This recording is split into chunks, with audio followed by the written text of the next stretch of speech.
ఆ, వందనాలమ్మా. మొట్టమొదటిగా త్రియేక దేవునికి కృతజ్ఞతాస్తుతులు స్తోత్రాలు చెల్లిస్తున్నామండి. అదేవిధంగా ఈ యొక్క కాన్ఫరెన్స్ కాల్లో జాయిన్ అయిన ప్రతి ఒక్కరికి ప్రేమపూర్వక వందనాలు తెలియజేస్తున్నాను. ఈ యొక్క ప్రత్యేక సమయంలో అనేక సార్లు ప్రతి దినం కూడా, అనేక సార్లు కాదు కానీ ప్రతి దినము కూడా దేవుని వాక్యాన్ని విరుగుగా అనేక మంది బిడ్డలు మనకి దేవుని యొక్క వాక్యాన్ని పంచుతూ వస్తున్నారు. ఈ దినాన్ని నాకు ఇచ్చిన ఈ యొక్క సమయాన్ని బట్టి దేవాతి దేవునికి మొట్టమొదటిగా వందనాలు. అలాగే ఈ సమయాన్ని నాకు ఇచ్చిన ఎస్తేర్ గారికి కూడా నా యొక్క హృదయపూర్వక వందనాలు తెలియజేస్తున్నాను. వాక్యంలో ముఖ్యంగా 2వ రాజులు 22వ అధ్యాయం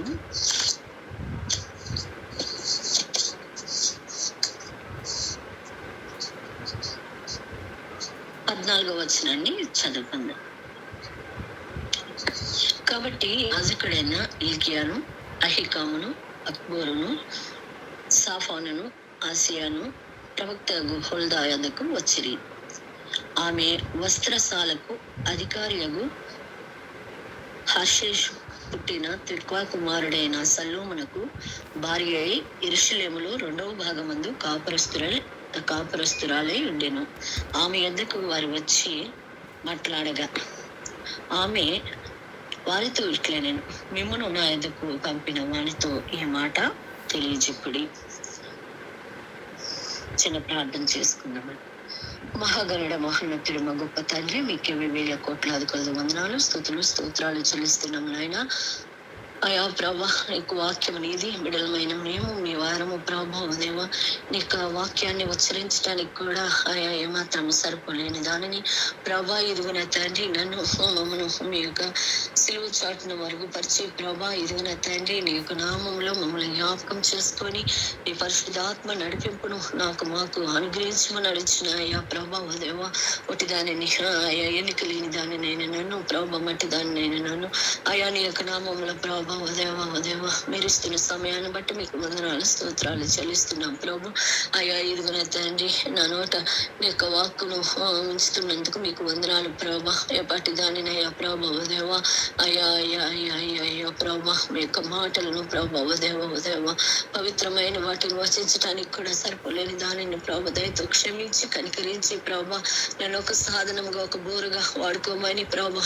అయా ప్రభా దేవా, అయా మాకు కావలసిన ఆత్మీయ జీవాహారాన్ని మీరే మాకు అందించి ఆయా ప్రభా నీ యొక్క వాక్యాన్ని ధ్యానించుండగా ప్రభా దేవా ఇదిగున తండ్రి నీవు ఆయా మాకు ఈ దినాన్ని వినిపిస్తున్న ఈ యొక్క వాక్యాన్ని బట్టి ప్రభా దేవా ఆయా మీకు వందనాలు స్తోత్రాలు చెల్లిస్తూ మమ్మల్ని మేము తగ్గించుకుంటూ మీ నామాన్ని హెచ్చిస్తూ మీ కృపల్లో మమ్మల్ని జ్ఞాపకం చేసుకోమని ప్రభా కూడి వచ్చిన మమ్మందరినీ పేరు చెప్పిన దీవించండి, ఆశీర్వదించి ఇంకను రాలేకపోయిన బిడ్డల్ని ఆయా మీరు ఆయా ప్రభా మరొకసారి వారికి ఆ అవకాశం దయచేసి నడిపించమని నీ కృపల్లో మమ్మల్ని ఆశీర్వదించమని మా పురుషుడు యేసు క్రీస్తు నామములో వేడుకొంచున్నాం తండ్రి, ఆమేన్.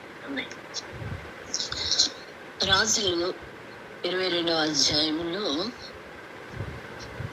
14వ వచనం నుండి మనం ఆ కింద భాగాలన్నీ గమనించినట్లయితే అక్కడ హుల్దా అనే ఒక ప్రవక్తని కనబడుతుంది. ప్రవక్తి చాలా మంది ప్రవక్తలను మన యొక్క బైబిల్ గ్రంథంలో లిఖించడం జరిగింది. దేవుని యొక్క నామాన్ని బట్టి పురుషులతో పాటు ఆ దినాన్ని ఆధిక్యత లేని వారైనప్పటికీ ధర్మశాస్త్ర గ్రంథంలో కొంతమంది పేర్లను లిఖించడానికి, లేదంటే భర్తల పేర్ల ద్వారా కూడా కొంతమంది భార్యలను ఈ యొక్క గ్రంథంలో లిఖించడానికి దేవుడు గొప్ప అంటే స్త్రీలపై దేవునికి ఉన్న ఆ యొక్క ఉన్నతమైన ఆ యొక్క ప్రేమను మనము తెలుసుకోవచ్చు. ఎందుకంటే చాలా మంది స్త్రీలు ఆదికాండం మొదలుకొని చాలా మంది స్త్రీలని మనం చూస్తూ ఉంటాం. ఎందుకంటే దేవుని యొక్క నామములో ఆదిమ తల్లిదండ్రులైన ఆదాము గారు కూడా తన యొక్క మాటను ఉల్లంఘించినప్పటికీ ఏ స్త్రీ ద్వారా ఈ యొక్క ప్రపంచములో, ఈ యొక్క భూలోకములో దేవుని యొక్క ఆజ్ఞను తిరస్కరించినప్పటికీ ఆ దేవుని యొక్క ప్రేమ ఎంత అతీతమైందంటే, ఒక బాలుడుగా మళ్ళీ ఆ తల్లిని ఎన్నుకొని, స్త్రీనే ఎన్నుకొని ఆయన ఈ లోకానికి రావటం జరిగింది.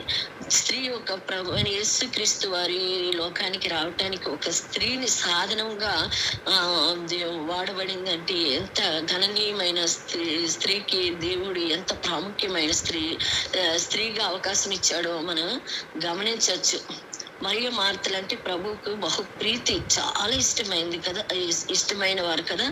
అలాగనే 18 ఏండ్ల నుండి నడుము వంగిన స్త్రీని యేసయ్య స్వస్థపరచడానికి ఇష్టపడ్డాడు. రక్తస్రావం గల 12 ఏండ్ల నుండి ఎంతో భారభరితమైన స్థితి, తన యొక్క ఎవరికీ చెప్పుకోలేని ఆ యొక్క భయంకరమైన పరిస్థితి నుండి స్త్రీని బాగు చేశాడు. అలాగే సమరయ స్త్రీని దర్శించడంలో యేసయ్య ఆయన యొక్క ప్రేమను వెల్లడిపరిచాడు. ప్రిస్కిల్ల తన ప్రాణం పెట్టేటప్పుడు కూడా వెనుకాడలేదు. అటువంటి స్త్రీలు ఈ దినాల్లో కూడా దేవుడు ఎన్నుకోవాలని ఇష్టపడుతున్నాడు.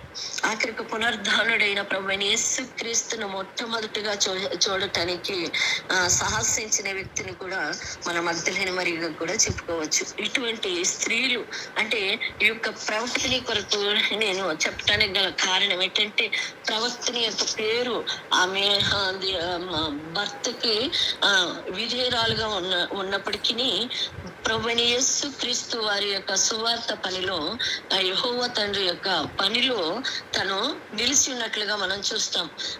ఆమె పేరుకి అర్థము ముంగీస్ అనే అర్థము. ఆమె ప్రవక్తినిగా ఖ్యాతిని అందటానికి గల కారణము యెహోవా తండ్రి యొక్క నామాన్ని ఘనపరచటమే అని మనం గుర్తించాలి. తన భర్త సలోము యాజకుల వస్త్రాలు ఉండే సాలకు అధికారిగా ఉన్నాడంట. వస్త్రాలను శుభ్రపరచడంలో గాని, యాజకుల కొరకు సిద్ధపరిచే విషయంలో గాని, పాత నిబంధన గ్రంథంలో యాజకులు మాత్రమే బలులు అర్పించేవారు అనేసి మనము చాలా సార్లు చూస్తుంటాం. కాబట్టి ఆ యాజకత్వము అర్పించేటప్పుడు వారి యొక్క వస్త్రముల మీద రక్తపు మరకలు ఉండొచ్చు కదా. ఆ బలులను అర్పించేటప్పుడు అటువంటి రక్తపు మరకలను కూడా వాటన్నిటినీ ఆ మరకలన్నిటినీ ఏ రీతిగా శుభ్రపరచాలో ఆ రీతిగా శుభ్రపరిచి మరలా అధికారులకు కావలసిన వస్త్రాలను సిద్ధపరిచేవాడిగా చాలా వస్త్రాల విషయంలో చాలా ప్రాముఖ్యత. ఎందుకంటే రాజులు ధరించే ఆ యొక్క వస్త్రాలు గాని, యాజకులు ధరించే వస్త్రాలు గాని చాలా ప్రశస్తమైనవిగా ఉండాలి. కాబట్టి కొన్ని సమయాల్లో ఆ వస్త్రాలు కూడా చిరిగిపోయి ఉండొచ్చు.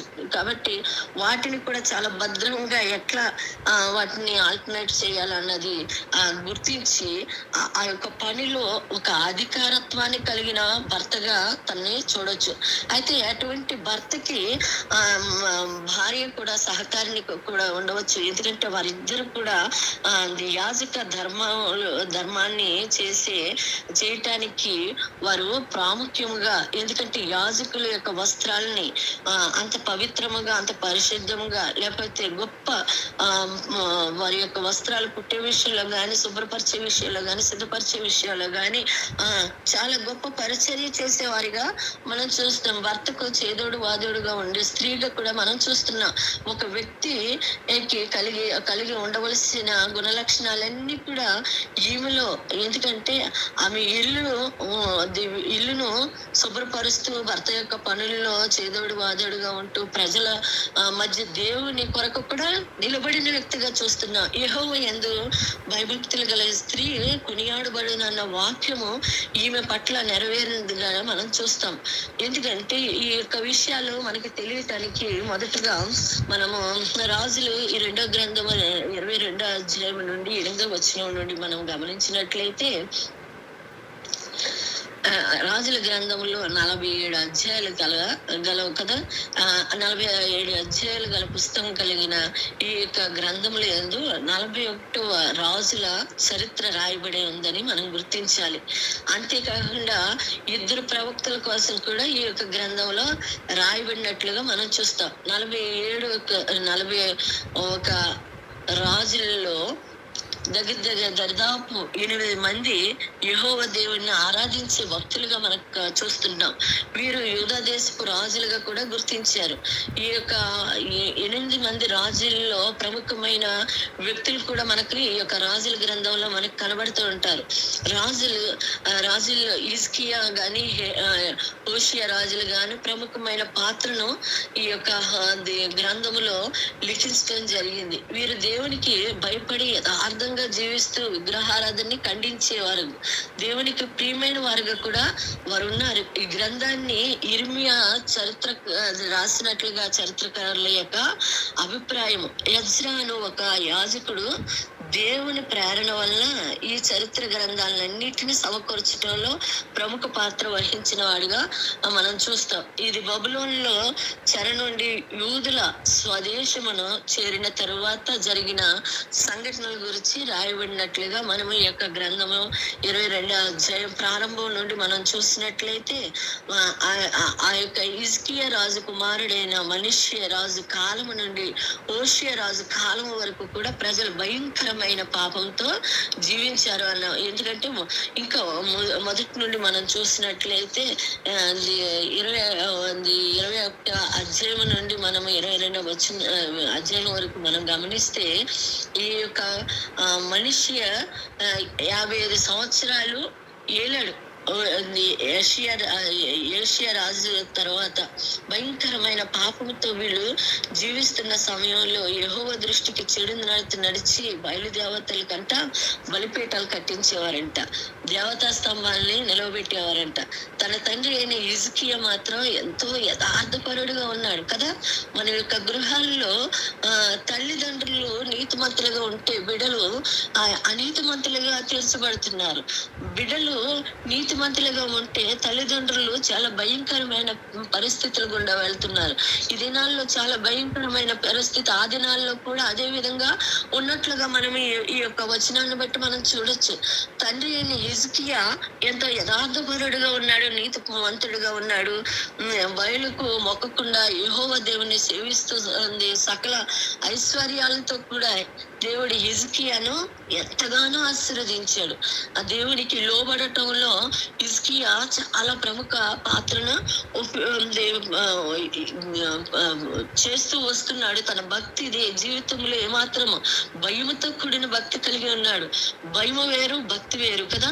భయముతో కూడిన ఆ భక్తిని కలిగి ఉన్నప్పుడు ఆ దేవతలకు గాని బయలుదేవతలకు గాని ఆ యొక్క దేవతా స్తంభాలను కట్టించే విషయాల్లో గాని ఎటువంటి విధానంలో కూడా ఆయన ఏమాత్రము వెళ్ళలేదు, మొక్కలేదు, వాటిని సేవించలేదు. అంతేకాకుండా అక్కడున్న జనాంగానికి కూడా ఒక రాజు ఏమి చెబితే అదే చేసే ప్రజలు ఉన్నారు. అమాయకమైన వ్యక్తులు కనబడతారు. కాబట్టి నాయకుడు యథార్థంగా నీతిపరుడుగా రాజు యథార్థంగా నీతిపరుడుగా ఉన్నప్పుడు ఆ యొక్క దేశం యొక్క పరిపాలనలో నెమ్మదత్వము మనం చూస్తాం.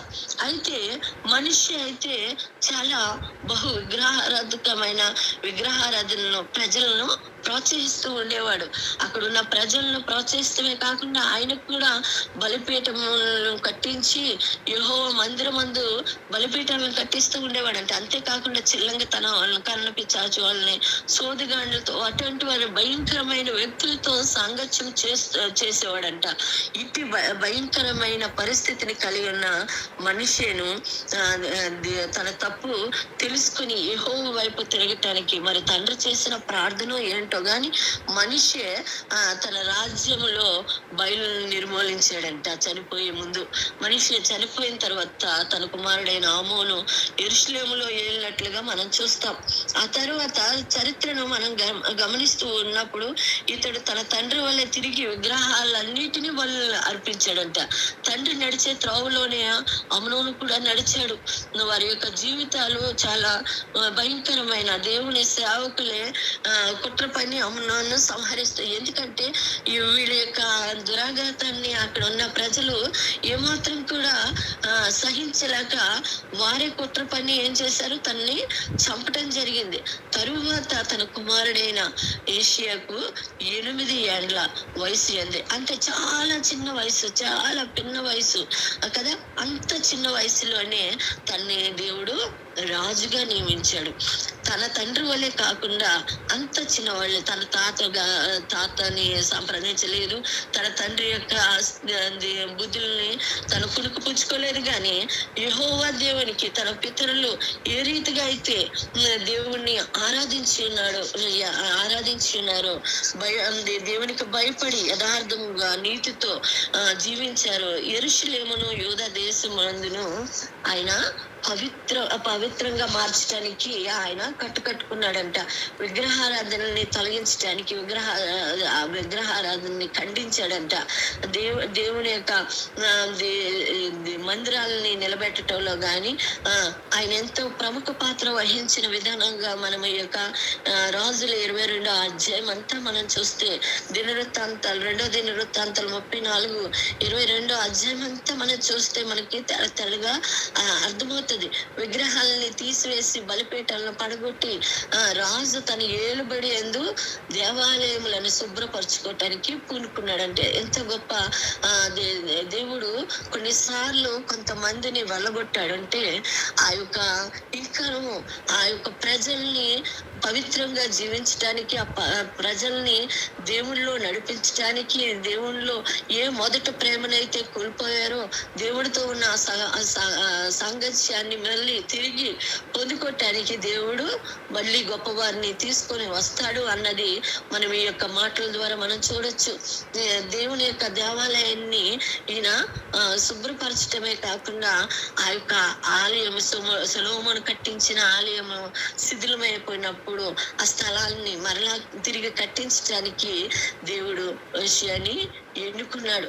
ఆ సమయంలోనే చెప్తాడు కదా, తను 18 ఏటకు వచ్చేటప్పటికంట సాఫాను అనే శాస్త్రిని కనుగొని తను ఏం చెప్తాడంట, ఈ యొక్క సొలొమోను ఏదైతే కట్టించాడో ఆ మందిరానికి నువ్వు వెళ్ళి అక్కడ ప్రధాన యాజకుడుగా ఉన్న హిల్కీయా వద్దకు, అక్కడ ఉన్న పెద్దల దగ్గరికి, ద్వారపాలకుల దగ్గరికి నువ్వు వెళ్ళి అక్కడ ఎంత రొక్కపు సొమ్ము అయితే ఉంచారో, ఎంత దేవాలయములో ఆ యొక్క దేవాలయం యొక్క ఆ యొక్క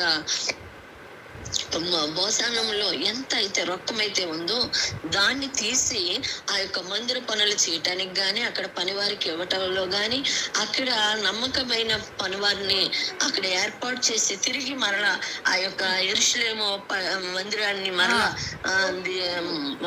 మరలా ఏదైతే ఏ దేవాలయం అయితే శిథిలమైపోయిందో ఆ స్థలాలని కట్టించడానికి ఆయన పూనుకున్నాడంట. పూనుకొని సాఫాన్ అనే వ్యక్తిని పంపించడం ద్వారా అక్కడ ప్రధాన యాజకుడు ఉన్న హిల్కియా దగ్గరికి వెళ్ళినప్పుడు ఆ యొక్క హిల్కియా అంట అక్కడ దేవాలయం అంతటిని శుభ్రపరిచి కదా. ఎవరైనా ఒక స్కూలు యాజమాన్యంలో ఉన్నప్పుడు అక్కడ ఇన్స్పెక్షన్ కి వస్తారు అన్నప్పుడు అక్కడ ఆ యొక్క ప్రాంగణాలు అన్ని శుభ్రపడిపోతాయి. ఎవరైతే మంచిగా చదువుతారో బిడ్డల్ని ఫ్రంట్ లైన్ లో మధ్యలో నిలబెట్టి, అంటే ఎవరిని ఎక్కడ ఏ క్వశ్చన్ అడిగినా చెప్పాలని ఎంతో సిద్ధపాటు కలిగి ఉంటారు. అదే విధంగా ఇక్కడ తిని వెళ్ళేటప్పటికి హిల్కియా తన యొక్క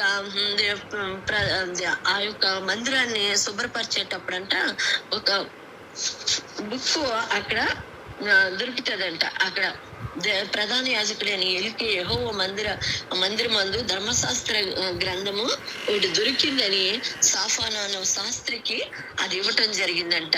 మరి ఈ యొక్క రొక్కపు సొమ్ము అయితే ఆ యొక్క పని వారికి, అక్కడ ఎవరైతే నమ్మకంగా పనిచేస్తున్నారో వారికి నీవు ఇమ్మని, వాటిని శుభ్రపరచమని, ఆ స్థలానికి శుభ్రపరిచే వారికి ఇమ్మని చెప్పావు. అయితే ఈ బుక్ ని నేనేం చేయను అనేసి అడిగినప్పుడు అది రాజైన రాజైన హోషే సముఖమందు అది చదివి వినిపించినప్పుడు తన బట్టలు చింపుకొని ఇల్కియా అధికారులు యూదుల పెద్దలందరినీ పిలిపించాడంట హోషేయ.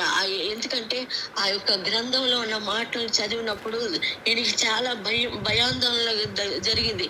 ఎందుకంటే ఆ యొక్క ఇంకా ఆ విచారణ చేయటానికి ఇంకా ఆ గ్రంథంలో ఉన్న మాటలన్నీ పూర్తిగా చదవకుండానే తన్ను తాను రాజుకు ఉన్న తన బట్టలను అంట చింపుకున్నాడంట. ఆ యొక్క పరిశుద్ధ గ్రంథంలో లిఖించిన ఆ మాటలను చూసినప్పుడు రాజుకి చాలా భయం కలిగింది. ఆ భయం కలిగి తన బట్టలను చింపుకొని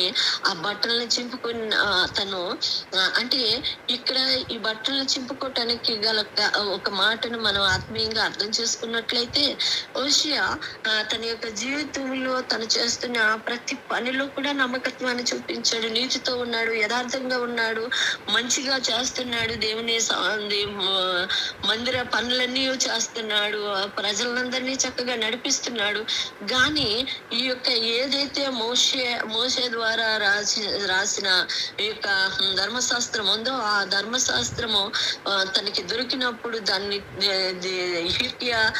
చదివి వినిపించినప్పుడు ఒక రకమైన భయాందోళనకి గురైపోయి తన యొక్క వస్త్రాల్ని చింపుకున్నాడంట కదా. మన యొక్క అక్కడ ప్రభువైన యేసు క్రీస్తు వారి యొక్క శిలువ మరణానికి వెళ్ళేటప్పుడు కూడా అక్కడ ఉన్న అధికారులతో మాట్లాడుతున్నప్పుడు ఈయన దేవదూషణ జరిపాడని అక్కడ ఉన్న ప్రధాన యాజకులు వారు కూడా వస్త్రాలను చింపుకున్నారంట. వస్త్రాలని చింపుకొని అంటే వస్త్రాన్ని చింపుకోవటం కాదు కానీ నూతన నిబంధనలు ఏం చెప్తాడు దేవుడు? నీ హృదయాన్ని చింపుకోమని చెప్తున్నాడు. హృదయం అనే పాపపు విధానముతో మొద్దుబారిపోయిన ఆ హృదయాన్ని నీవు చీల్చి పరిశుద్ధుడైన దేవాతి దేవుని యొక్క మాటలను అందులో ఆ హృదయం అనే పలక మీద రాసుకోమని చెప్తున్నాడు. ఇక్కడైతే రాజు తన బట్టలను చింపుకోవటానికి అక్కడ పశ్చాత్తాపానికి గుర్తుగా మనం చూస్తాం. తను వెంటనే తన యొక్క రాజరిక బట్టల్ని తీసివేసినట్లుగా చింపుకొని అక్కడ ఉన్న అధికారులు పెద్దలందరినీ పిలిపించి యెహోవా విచారణ చేయండి. అసలు ఏంటి? యెరూషలేములో కాపురం ఉన్న ఒక సామాన్యమైన స్త్రీ హోల్దా కోసం మనం మొదటగా చెప్పుకున్నాం కదా. ఆ యొక్క సామాన్యమైన స్త్రీగా అనుకుంటున్నారు కానీ ఆమె సామాన్యమైన స్త్రీ కాదు అనేసి ఈ యొక్క యూద పెద్దలు ఆ యొక్క అధికారులు అక్కడ ఉన్న వారందరూ కూడా యెహోవా యొద్ద విచారణ చేయమని ఆ హోల్దాని కోరటం జరిగిందంట.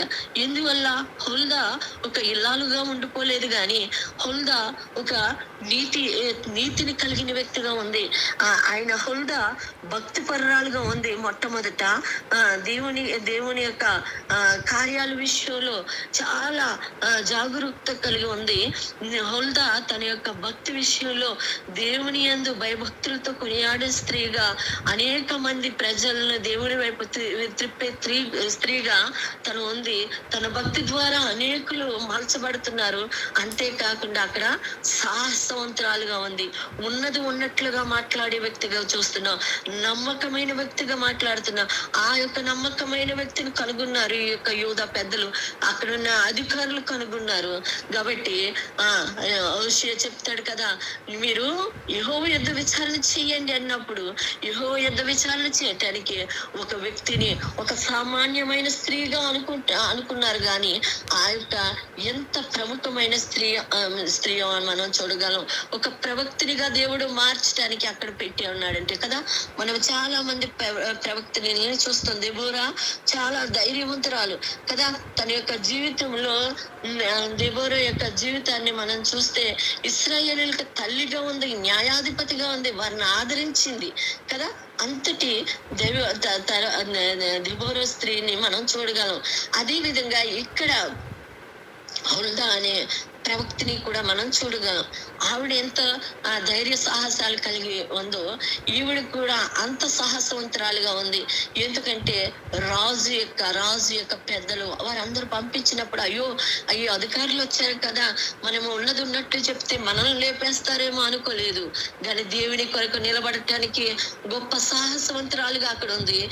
అందువల్లే తన్ని కనుక్కొని ఆ యొక్క ఏ యొక్క యాజకుల యొక్క రక్తపు మరకలను శుభ్రపరచడానికి, తొలగించడానికి భార్యాభర్తలు ఇద్దరు చేదోడు వాదోడుగా పనిచేసినారు. ఇక్కడ ప్రతి మనిషికి ఉన్న పాపపు స్వభావాన్ని, పాపపు విధానాలని కూడా కడగటానికి ఆమె సిద్ధపడినట్లుగా మనం చూస్తాం. హోషేయ పంపించిన పెద్దలు గాని, యాజకుడైన హిల్కీయా గాని హుల్దా యొద్దకు వచ్చినప్పుడు ధర్మశాస్త్ర విషయాలని విచారణ చేయమని తనకి దొరికిన ఎందు నిమిత్తం అయితే వచ్చారో తనకి దొరికిన ఆ పుస్తకాన్ని తీసుకొని హుల్దా దగ్గరికి వస్తారు. అప్పటికి ఆమె ఆ యొక్క పట్టణములో చాలా ప్రాముఖ్యత కలిగిన వ్యక్తిగా, ఖ్యాతి కలిగిన వ్యక్తిగా, ఎంతో పేరు పొందిన వ్యక్తిగా, నమ్మకమైన వ్యక్తిగా, దైవ సేవకురాలుగా ఉండి దైవ సేవకులు కూడా ఆమె యొద్దకు వెళ్తూ ఉన్నారు. అదే విధంగా హుల్దా ముక్కుసూటి మనసుగా కూడా మనం చూస్తాం. ఎందుకంటే ఉన్నది ఉన్నట్లుగా కుండ బద్దలు కొట్టినట్టు అని చెప్తాం కదా. ప్రభు వర్తమానము ఉన్నది ఉన్నట్లుగా చెప్పే వ్యక్తిగా మనం చూస్తాం. రాజు యొక్క 3 అంశాల గురించి మనం చూసినట్లయితే రాజుకు 3 విషయాల కోసం విచారణ చేయమన్నాడంట. ఏంటి? రాజు విషయం అందు ఒకవేళ నేను ఏదన్నా తప్పు చేశానా, ఎందువల్ల ఈ మాట దేవుడు రాయించి ఉంచాడు అనేసి అదొకటి.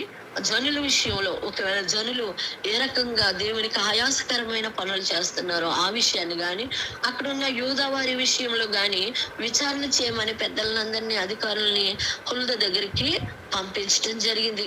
దేవుడు రాజు ఎంతో నీతి పరుడుగా ఉన్నాడు, యథార్థంగా ఉన్నాడు. తన యొక్క తండ్రి గాని తాతని గాని అనుసరించలేదు. పితరుల దేవుడైన యెహోవా తండ్రిని ఆశ్రయించాడు.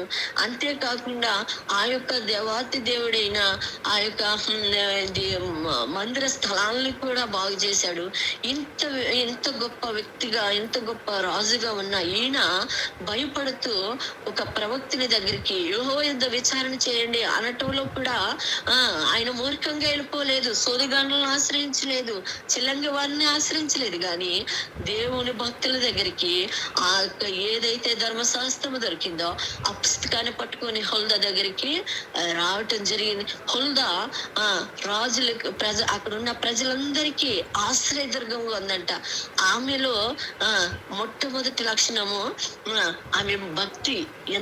ఎంత భక్తి కలిగి ఉంది కాబట్టి భక్తి కలిగిన మనం ఏం చేస్తాం? మిగతా వారికి అండగా ఉంటాం. కొన్నిసార్లు దేవుని వాక్యం మనలో లేకపోతే నిరుత్సాహమైన మాటలు ఇతరులు పలుకుతున్నప్పుడు మనం బలపరచలేము. దేవుని వాక్యాన్ని మొట్టమొదట మన హృదయంలో దాచుకున్నప్పుడు మాత్రమే ఇతరులకు ఆశ్రయంగా మనం ఉండగలము, ఇతరులను బలపరిచే వారిగా ఉండగలం. కొన్నిసార్లు చాలా ఇరుకైన పరిస్థితుల గుండా చాలా మంది వెళ్తా ఉంటుంటారు. వెళ్ళినప్పుడు దేవుని వాక్యం ద్వారా వారిని హెచ్చరించి బలపరిచే వారిగా ఉండాలి అన్నదే ఈ యొక్క హుల్దా యొక్క జీవితం ద్వారా మనం మొట్టమొదటి ఆ లక్షణాన్ని మనం కూడా సంతరించుకోవాలి. రెండవదిగా ధైర్యవంతురాలు. ఆవిడ భక్తిలో శాస్త్ర విషయాల్లో కూడా ధైర్యంగా ఉంది. ఎందుకంటే దేవుడు తన కొరకు రాయించిన పరిశుద్ధ లేఖనములో తన కొరకు రాయిస్తాడని ఆమెకు ఆ సమయంలో తెలియదు. కానీ ధర్మశాస్త్రము లేనప్పుడే వారు దేవుని యొక్క వాక్యాల్ని, దేవుని స్వరానికి లోబడ్డారు. దేవునిలో ముందుకు సాగటం జరిగింది కదా. మనం కూడా మనకి ఇంత పరిశుద్ధ గ్రంథాన్ని ఇచ్చారు. హిందువులకు కూడా వారి యొక్క గ్రంథము అందరూ చదవరు. మనం పరిశుద్ధ గ్రంథంలో క్రైస్తవులు చాలా మట్టుకు చదువుతాం, ఎవరో చదవరేమో కానీ అయినప్పటికీ, అన్యులైనప్పటికీ కొన్ని తల్లిదండ్రులు చెప్పిన మాటలు, పెద్దమ్మలు చెప్పిన మాటలు, లేకపోతే అమ్మమ్మలు చెప్పిన మాటలకి శిరస వహించి వారి ఒకవేళ భక్తి జీవితములో వారు ప్రారంభం నుండి వారు అంతగా చదవకపోవచ్చు, కానీ వారి యొక్క దైవ గ్రంథాలు అందులో ఉన్న విషయాలు వీరికి తెలియకపోయినప్పటికీ వారి అమ్మమ్మలు వాళ్ళు చెప్తున్న మాటలకి వారు శిరస వహిస్తారు, లోబడతారు. కానీ దేవుడైతే మనకి ఎంత చక్కగా దేవుని పరిశుద్ధ గ్రంథాన్ని మనకి ఇవ్వటం జరిగింది. కాబట్టి మనం ప్రతి దినము దేవుని వాక్యాన్ని చదివినప్పుడు మాత్రమే ఇతరులకు ఆశీర్వాదకరంగా మనం మార్చబడతాం. దేవుని యొక్క వాక్యాన్ని చదివినప్పుడు అది మన హృదయంలో ఉండినప్పుడు సరైన సమయంలో కదా, ఒట్టిగా మనం సువార్త చెప్తే ఎవరు ఎనరు. కానీ ఆ సమయానికి కొరకు ఎదురు చూసుకోవాలి, ప్రార్థనతో కనిపెట్టాలి. ఎందుకంటే మా ఇరుగు పొరుగు వారితో మన ఒత్తిడి మన మాటలు చెప్పామనుకోండి, అది మన దేవుణ్ణి ప్రచురిస్తున్నామేమో అని చిన్నబుచ్చుకుంటారు. కాబట్టి దేవుని వాక్యాన్ని చెప్పటానికి ఏదో ఒక సమయం వస్తుంది. వారితో మనం మాట్లాడుతున్నప్పుడు ఏదో రకంగా మన సాక్షి రూపంగా ఆ మాటలను దేవుణ్ణి మనం దేవుణ్ణి నిలబెట్టచ్చు. కొన్నిసార్లు మన ఇరుగు పొరుగు వారు మనకి వారి యొక్క పండగలకి కొన్ని వస్తువులు తెచ్చి మనకి ఇస్తుంటారు.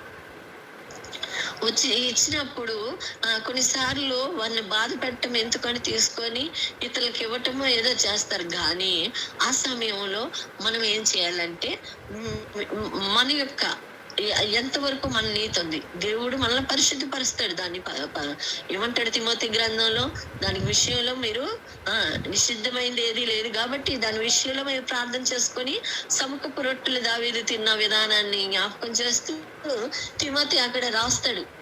కానీ అప్పటికి మన భక్తి ఎక్కడ ఉండాలి, మన భక్తి ఏ స్థాయికి చేరి ఉండాలి? మనము మన భక్తిలో సరైన అనుభవాలు కలిగి ఉంటే దేనినైనా మనము ప్రార్థన చేసి తీసుకోవచ్చు. కానీ మనము అంతగా ప్రార్థన చేయం కదా. మన కష్టం వచ్చినప్పుడు దేవునిలో మనము ముందుకు సాగుతాం. కాబట్టి ఆ మాటల్ని వారికి చెప్పాలి. ఎందుకంటే మేము దేవుని యొక్క వాక్యాన్ని మేము దేవుని గ్రంథములో బలులు కర్పించేవి కానీ లేదంటే ఆ మూలను పెట్టినవి కానీ మేము తినకూడదని మా యొక్క బైబిల్ గ్రంథంలో రాసి ఉంది. కాబట్టి మేము తినటానికి, ఎందుకంటే మీరు నొచ్చుకున్న మా జీవం గల దేవుని వైపు మేము చూస్తున్నామని సాక్ష్యం చెప్పినప్పుడు ఆ సాక్ష్యానికి మనం కూడా పవర్ఫుల్ గా ఉంటే వారు వేరేగా అర్థం చేసుకోరు. రేపు పొద్దున వారికి ఏదన్నా కష్టం వచ్చినప్పుడు వారే మనల్ని ప్రార్థన చేయమని అడుగుతారు. కానీ మన దేవుణ్ణి మనం ఒప్పుకోలేకపోతే ఆ సమయంలో దేవుడు మనకి అవకాశం ఇచ్చాడు, వారే మనకి తెచ్చిస్తున్నారు. దేవుణ్ణి ప్రకటించాలి, అదే విధంగా చెప్పాలి, ఏది వాళ్ళు తీసుకొట్టలేదు. అది ఎప్పుడైతే మనం అట్లా ఉంటామో ఎదుట వారికి మనము ఆశ్రయంగా మనం ఉంటామో దేవునికి వారిని మనం దగ్గర చేయటానికి దేవుడు మనల్ని ఏర్పరచుకున్నాడు అన్న విషయాన్ని మనకి కూడా తెలుస్తుంది. ఎప్పుడైతే దేవుని సన్నిధిలో మనము నిందారహితులుగా ఉంటామో అప్పుడు మనం దేవుని యొక్క వాక్యాలని ఇతరులకు కూడా పంచుకోగలం. ఆమె వారితో ఏ మాటలు చెప్తుందంట, మిమ్మల్ని నా యొద్దకు పంపిన వారితో ఈ మాట తెలియచేయడి యెహోవా సెలవిచ్చింది ఏమనగా, యూదారాజు చదివిన గ్రంథంలో రాయబడిన కీడంతటిని ఏది విడిచిపెట్టకుండా నేను ఈ స్థలం మీదకి దాని కాపురస్తుల మీదకి రప్పిస్తాను. ఈ జనులు నన్ను విడిచి ఇతర దేవతలను ధూపం వేయచ్చు, ఇతర దేవతలను పూజిస్తూ సకల కార్యముల చేత నాకు కోపం పుట్టించారు గనుక నా కోపం ఆరిపోకుండా ఈ స్థలం మీద రగులుతున్నది. కాబట్టి యెహోవా నీవైతే యెహోవా యొద్దకు విచారణ చేయటానికి వచ్చావు, యూదా రాజులకు ఈ మాట తెలియపరచడానికి నువ్వు వచ్చావు. కాబట్టి నీవు మాత్రం నెమ్మది కలిగి ఆ చివరి విషయాల్లో చూస్తాను. నేను నిన్ను నీ పితరుల యొద్దకు చేర్తును, నీవు నెమ్మది నొందిన వాడివే సమాధికి చేర్చబడదు. నేను ఈ స్థలం మీదకి రప్పింపబో కీడును నీవు నీ కన్నులతో చూడవు అని చెప్తున్నాడు. 22 అధ్యాయము 20వ వచనములో ఆ మాటలు మనం చూస్తాం.